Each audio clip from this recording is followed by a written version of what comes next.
America is open for business, and we are competitive once again. That's Donald Trump's sales pitch to the rest of the world. The U.S. president touts his economic achievements in Davos. Well, to discuss Davos and also what we're learning out on the domestic front, Ileana Johnson joins us, CNN political analyst, also of Politico fame. Thanks for being with us, Ileana. And Peter Mathews also is with us today, political analyst, professor of political science at Cypress College. Look, Mr. Trump, the protectionist, goes to the mecca of free trade and globalization, Davos, and he gets a good reception. Ileana, you first. What do you think? You know, I wouldn't make too much of it. I think that Davos is a polite crowd that is less likely to indulge in protests and shouts and boos and throwing of vegetables. But I do think that it's noteworthy that Trump went. It's clear that this is a crowd he wants to be accepted by, and he took time out of his schedule to go and deliver a speech to them. And I think it was clear in the speech that he didn't give one of his barn-burning campaign speeches, didn't go out of his way to offend this crowd. This is clearly a crowd that he wants to mingle with and be accepted by. That said, I don't think it's a crowd that was likely to jeer and boo him regardless of the message that he delivered. Peter? Well, look at his message. Basically, he's saying America first, but doesn't mean America alone. He said, I'm not sure that's not a contradiction. But also, he said that he didn't want any kind of government subsidies for industries or government planning, and that's kind of what China and Germany have been doing for a long time very successfully. So he was confrontational in that way, but they didn't want to confront him back. As Ileana said, they're a pretty courteous crowd, so that's what I thought about it. But so look, far. has Mr. Trump's stance on free trade changed, or is it just the way that he's selling it that's less adversarial, less fire and fury? Peter?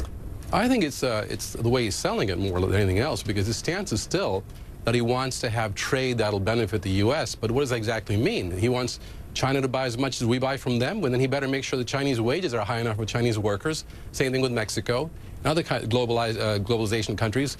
I don't think he's changed at all. I think it's the way he's presenting it for this moment in time.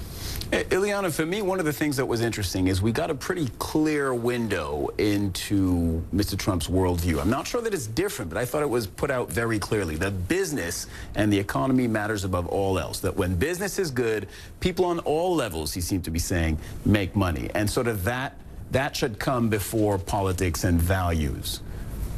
Well, Mr. Trump comes out of the business world, and I also think that he inherited an economy that was on the upswing, and the business world, I think, was hopeful that he would reduce regulation, as he has done, and the economy has generally been on the upswing. So I think it's a chicken and egg thing, and I think you see Trump emphasizing economic performance in business because the economy is doing well. So you saw him go to Davos and give a real hard sell for America's economic performance, encouraging other countries to invest in the U.S., and not emphasize some other things. He didn't talk a lot about the U.S.'s role on the world stage. He didn't talk a lot about international relations. No, that was my question to you, which is, you know, values are just totally absent from this, and governance is absent from this. It's all about business. Yeah, somewhat rare for an American president to go abroad and give such an inwardly focused speech. But I do think that the president in general is a more inward-looking president, and he's buoyed by the fact that the American economy is booming right now, and he uses that to toot his own horn, which he likes to do. And as Mr. Trump comes home, he's now back in the U.S., as is often the case when he comes back from his domestic trips. It's a very, very different story when he gets back to the U.S. So we've been finding out over the last 24 hours that Trump tried to fire special counsel Robert Mueller last summer. He says this is fake news, but CNN's own reporting has confirmed this.